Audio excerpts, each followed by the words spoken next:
Hey, Caitlin, thank you so much for joining us all the way from DC. And before that, thank you for joining us in Cairo for the panel discussion. I think it was a rainy day, and there have been a lot of follow-on questions from the attendees and others who couldn't join. So first, thank you so much for joining the panel discussion and for joining us today. And I would love to kind of get a personal introduction and your impression about your visit to Egypt. Of course. Thanks so much, Abdo, and thanks so much for having me today and for having us when we were in Cairo as well. So I'm Caitlin Rosser. I'm the Senior Officer of Impact and Communications at Calvert Impact Capital. Calvert Impact Capital, for a bit of an introduction, is a nonprofit impact investing firm based in the United States. We raise capital from retail and institutional investors in the US, pool that capital into our loan fund, and then loan it out to funds and intermediaries around the world that are working to create social and environmental impact.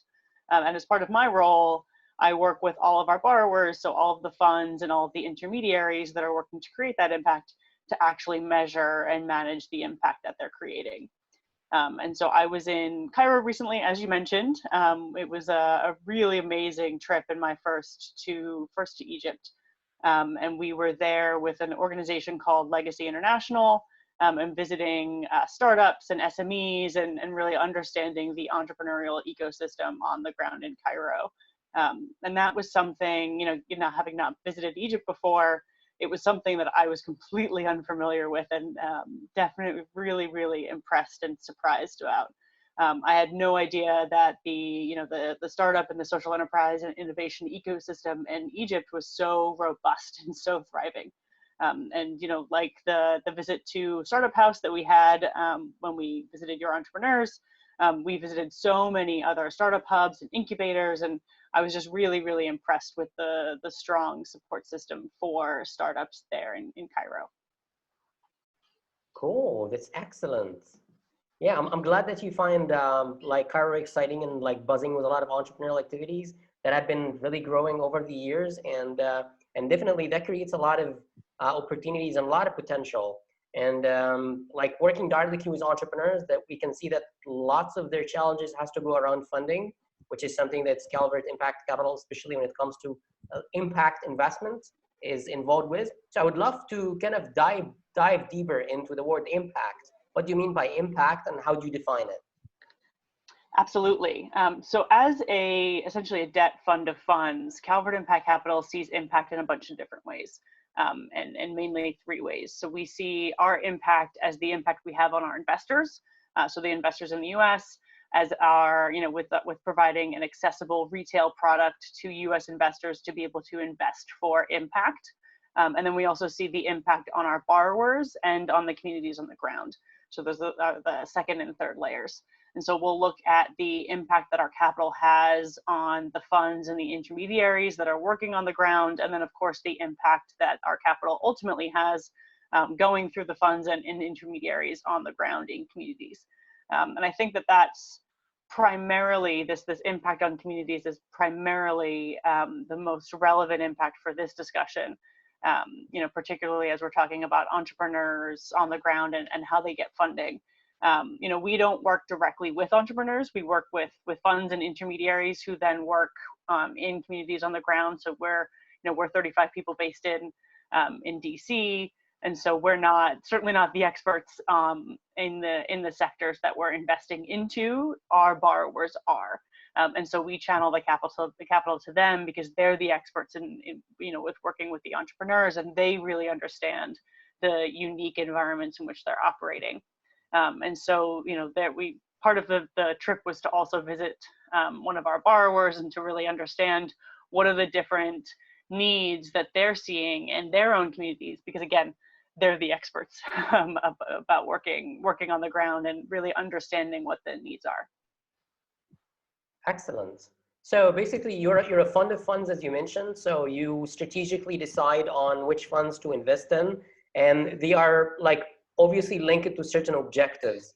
So what are these top objectives or areas of impact that you invest in, and what are the criteria for kind of choosing some of these funds? Or do you choose entities, or do you kind of make investments with existing entities?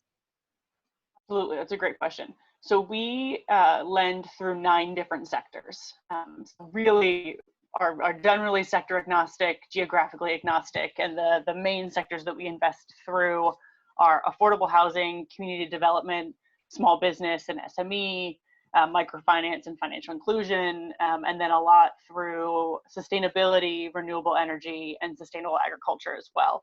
And then smaller investments in health and education.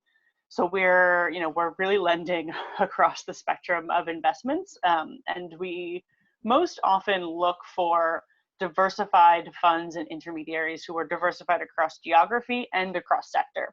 So what we're really looking for is risk diversification and impact diversification. Those are the two main things that we look for when we're looking at a fund. And so we do lend to the fund, and so for the most part, we're not picking the underlying SMEs or the underlying entities that are in that fund. We really leave that up to the fund itself and to the fund manager. And we're really doing the diligence more so on the fund, their strategy, their current portfolio, their pipeline, and of course, lots of other risk factors as well as impact factors. Yeah, excellent. So would you tell us a story about an Egyptian entrepreneur who accessed capital or he got funded through one of your intermediary in Egypt? Sure, absolutely. So we lend to an intermediary called Grofin. Grofin has offices all throughout Africa, and they, I believe, can't remember exactly where they're headquartered, but we were able to visit the Grofin Egypt office. So they have an office in Cairo, and they work with SMEs, probably more on the small side of the SME, so more on the S, all throughout Egypt, and kind of concentrated in Cairo. And so they've worked with a couple of different entrepreneurs that we were able to hear about when we were there. One of them is called Stick Pack. It's a label and sticker manufacturing company. And so through working with Grofin Egypt and gaining financing through Grofin Egypt, they were able to expand their business and serve more customers and grow their revenues. And that's really that's really a huge success story for us as well as for Grofin Egypt and Grofin overall, is giving entrepreneurs access to debt capital so they can build, grow, and ultimately sustain their operations and their impact, to serve more customers, create more jobs, work with more people, grow their revenues, become financially sustainable, both in terms of the business as well as the business owner, and then really grow the impact that they can have on both their clients and their employees. Yeah, excellent. Just to clarify, you've been mentioning debt finance. Is this like the vehicle that you use to engage intermediaries, and then they are free to choose whether they go for debt or equity, or like all the entities that you work with and use your funds, they have to be doing this on a debt structure? Yeah, so that's part of the diligence stage. So we do raise debt from US investors, and then we do mostly lend. So we do mostly deploy debt capital.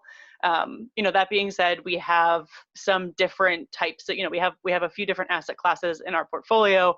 And we do try to lend primarily or invest primarily through debt. But when we are looking at a fund, we'll do diligence on the fund. We'll understand their portfolio, their pipeline, their investment strategy. What asset classes are they investing through? What's the structure of the fund? What's the structure of the vehicle? And it just has to fit our investment criteria at that point in time.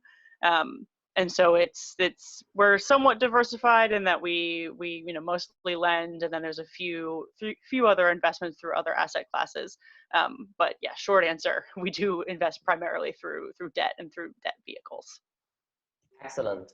So I understand that you kind of do not work directly with entrepreneurs, but you definitely, by looking at the analyzing impact and analyzing like return, so looking at risk and impact for different investments made by your intermediaries, you can definitely look at what makes a successful entrepreneur. So what is your ideal image of an entrepreneur who you would love to finance through an intermediary?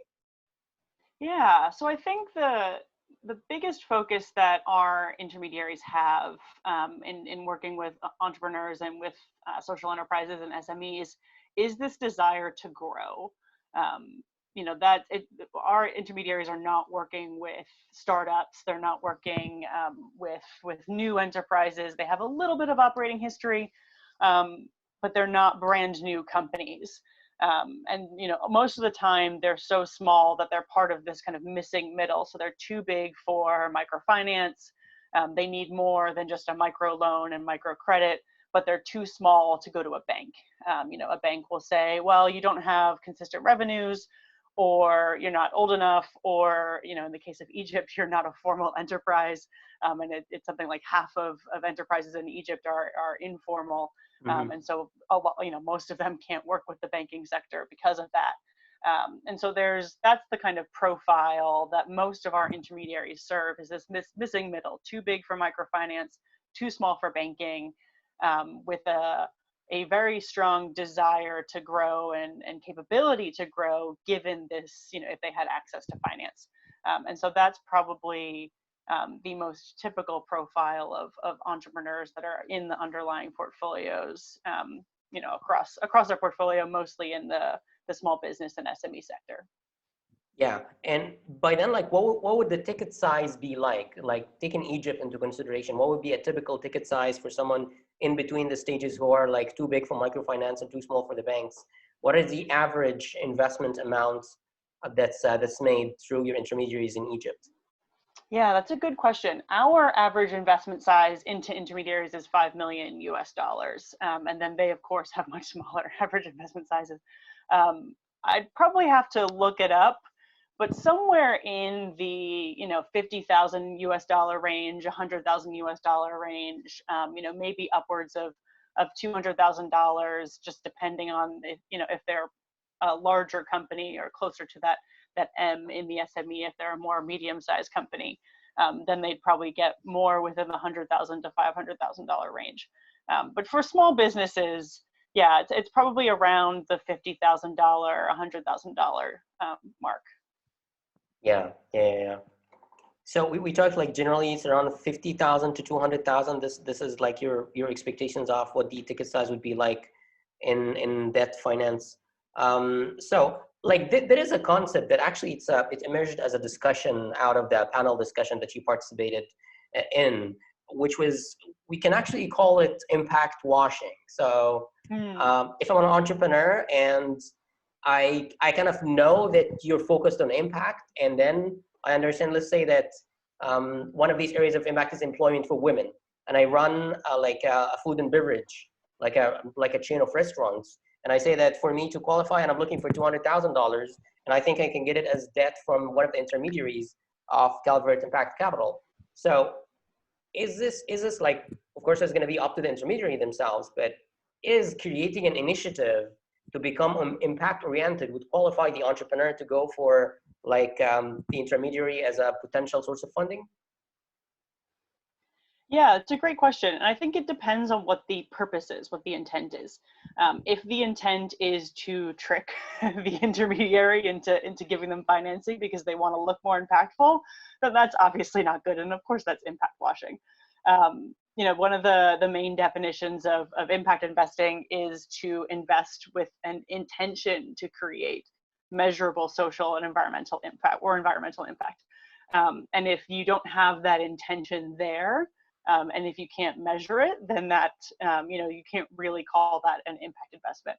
That being said, impact investing is really a lot of the times focused on the investor and the investor's intent. And if the enterprise's intent is to grow their business, make more money, become financially and impactfully sustainable, serve more people, hire more employees, contribute to the economy, that's great. Those are all great, very impactful things. And if that's the intent of the social enterprise, then it doesn't necessarily have to, they don't have to have impact baked in entirely to their model. Especially in the SME sector, we really see impact as all of those things, growing your business, hiring more employees, paying fair wages, potentially even paying benefits. Or providing benefits to employees, serving more customers. And if hiring more women contributes to your business line or to your to your business model and contributes to your bottom line, that's wonderful.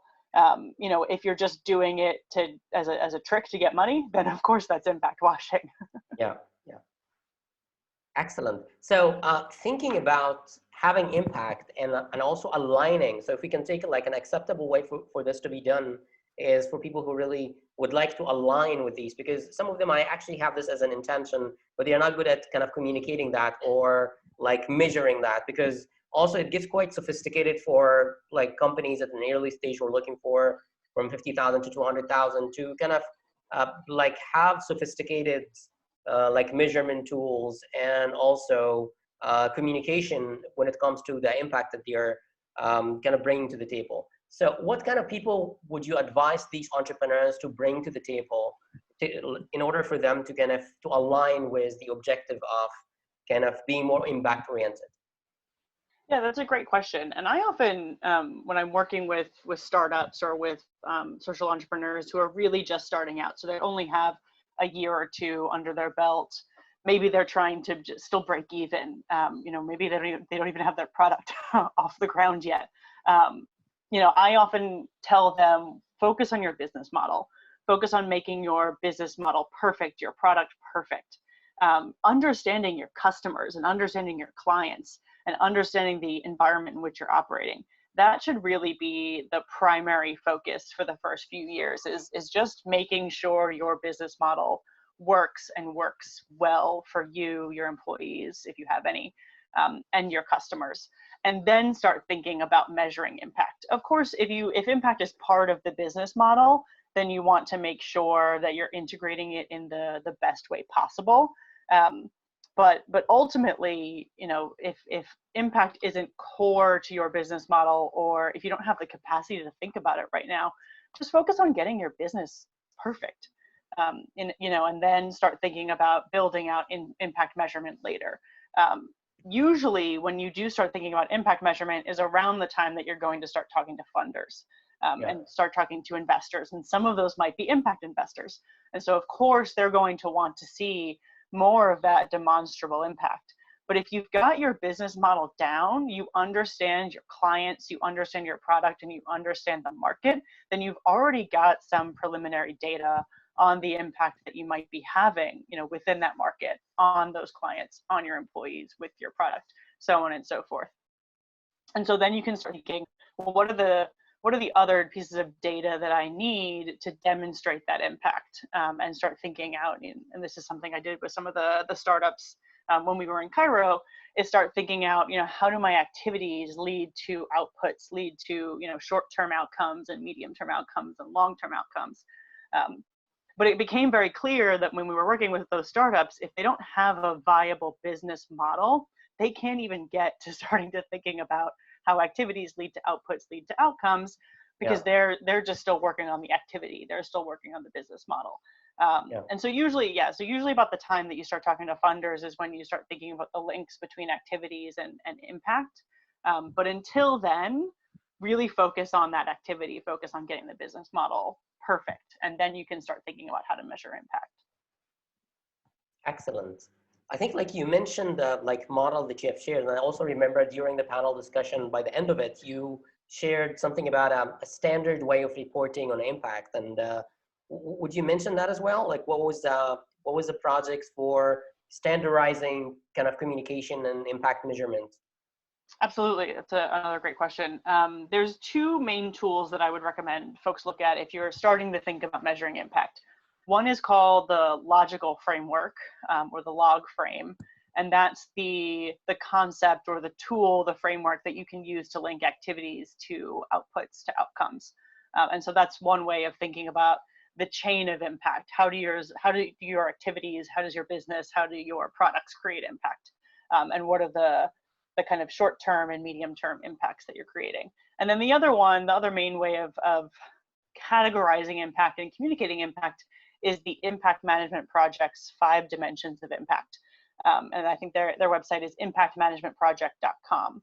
And this is an organization that has pioneered a really useful way of categorizing and communicating impact.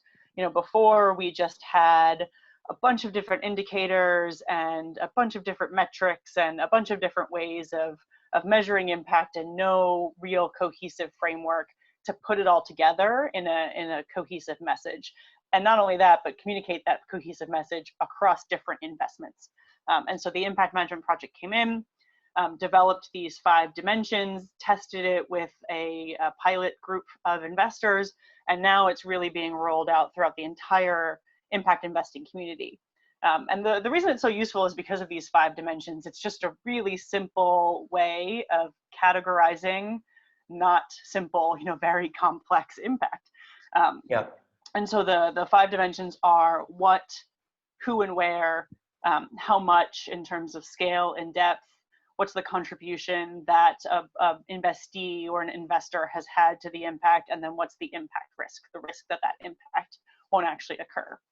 And so we're just really 5 simple ways of categorizing and thinking about impact, in categorizing all of these complex different indicators and metrics across sectors and geographies and investors and strategies. And so it's really been able to cut through a lot of that noise, and has been really helpful in communicating and measuring impact. Yeah, excellent. Also, like one of the messages that's on lots of the promotion when it comes to social entrepreneurship goes around the UN 2030 17 development goals. So what's your take on that? How do you look at the UN 17 goals, which is like 16 sustainable development goals, like ending poverty, etc. And do they also align under the umbrella of impact? Yes, absolutely. The 2030 SDGs, Sustainable Development Goals, have been a rallying cry for not just impact investing, but broader development and really broader investing. It has been truly inspiring to see how many people have rallied around these SDGs in a way that we didn't see the community rally around the prior goals, the Millennium Development Goals. And so it's been a helpful tool in getting investors, particularly retail investors, interested in impact, because they might not understand the wonky impact investing industry. They might not get what are indicators, and they don't understand IRIS, which is the taxonomy for impact indicators. They don't understand even maybe the IMP's 5 dimensions. They don't understand sectors, but they get impact and they get sustainable development, and they can look at these 17 goals and say, end poverty, of course, access to clean, affordable energy, sustainable infrastructure, resilient cities. I can get on board with this. I totally understand, why this is important, and I want to put my money towards it. And so it's been a really helpful communications tool in helping investors understand what we mean by impact investing, and ultimately engaging more investors in this work. And that's not only true for the retail investor, but for some of the institutional investors as well. Whereas they might not have understood impact investing in the past, they really understand it now within the context of the SDGs, and they've been able to put millions and millions of additional capital into impact investing in order to achieve the SDGs, whereas that might not have happened before without this overarching framework or these overarching goals. Exactly. And I think like I have been part of one of the meetings in which that it was in discussion that Egypt should raise $24 billion in the next 10 years, actually per year in the next 10 years, in order for us to meet the 17 SDGs. And there have been some serious efforts into how this could be done in terms of reaching out to the states, and also there is some starting effort in engaging entrepreneurs. And I think the experience of entities like Calvert Impact Capital, I think is going to be really handy when it comes to these initiatives, which kind of have a very broad scope. And there are many challenges in terms of how do you reach out to the final entrepreneurs and actually create a new generation of entrepreneurs, because you're looking at those who's going to be building businesses in the next 10 years. And of course, in Egypt, we have a huge population of youth. And one of the things that I have been personally looking at is mobilizing lots of youth energy and time and activities in building this impact-driven enterprises that could actually source funds that somehow is being said to be available. So the discussion is that these 24 billion Egyptian, like US dollars, just to cover the SDGs in Egypt yearly. This could actually be made possible through consultations with like the state funds and foreign direct investments, etc. So how do you see that story emerging in 10 years? If we see that there could be some changes right now of mobilizing a lot of entrepreneurial energy that's grassroots. So we're talking about like media of getting people excited about tackling some of these like issues within their city or within their country, and then coming up with ideas and getting together. So building a grassroots movement towards the sustainable development goals, and then having access to the funding. How do you see a story like this emerging? Could this actually, does this have a potential of kind of expanding on a rate? And which rate do you see by this being built from the ground up? Yeah, absolutely. I think it's, you're seeing it from the ground up, and I'm seeing some of it from the top down. And you absolutely need both. You need the, folks on the ground, the youth entrepreneurs, the youth in general, the, local agencies, different companies on the ground, all getting excited and all coming together to try to build this up. But then you also need, as you mentioned, the state agencies, the government agencies, the foreign direct investors, the other institutional investors. You need, like you mentioned, billions of dollars to be mobilized, additional billions of dollars, not just the billions that are currently being invested, but you need additional money to be going into these projects. And so you really need to build both. And so at Calvert Impact Capital, we're really focusing on channeling more capital for impact and getting more investors interested and engaged in impact investing to try to grow, to grow those into billions. And then, of course, our borrowers and everyone, like you on the ground, are working to make sure that when that money is raised, that there's some place for it to go. And that there are sustainable social enterprises that it can be invested through, that capital can be invested through. Because ultimately, I mean, if we've got the money, but we don't have the investments and we don't have the excitement on the ground, and that sustainable excitement, both in terms of environmental sustainability as well as, just kind of long-term, it needs to be sustainable. If we don't have that ecosystem on the ground, then it's not going to work either. And so there's really roles in both places, and that's what we're trying to build at Calvert Impact Capital, is that pipeline. So getting more capital from the people who have it onto the ground and helping intermediaries build up those ecosystems so that there is a sustainable way of investing when we do actually raise the funds. Excellent. Caitlin, thank you so much. And I know like in Cairo, you had quite some experience with traffic. So my last question to you is, beside traffic, which other gaps do you wish to be different next time you visit Egypt? Yeah, I think I learned so much about waste management in Egypt, and that just sounds like the most boring topic.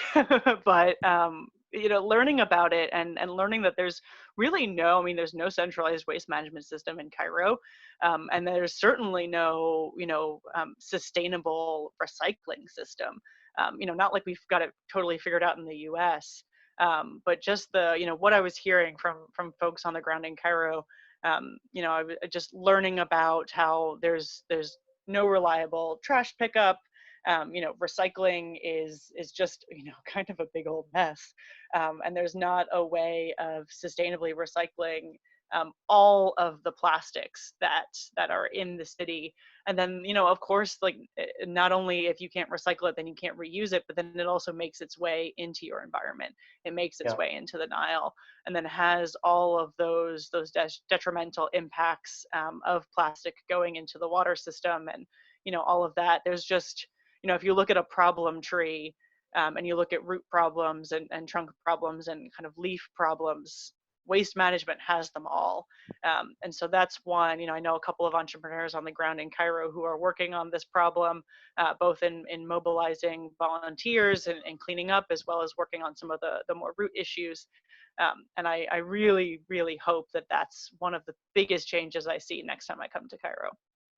Cool, excellent. We cannot wait to have you again in Cairo. Thank you so much for taking the time to have this call, and also thank you so much for joining us in Cairo.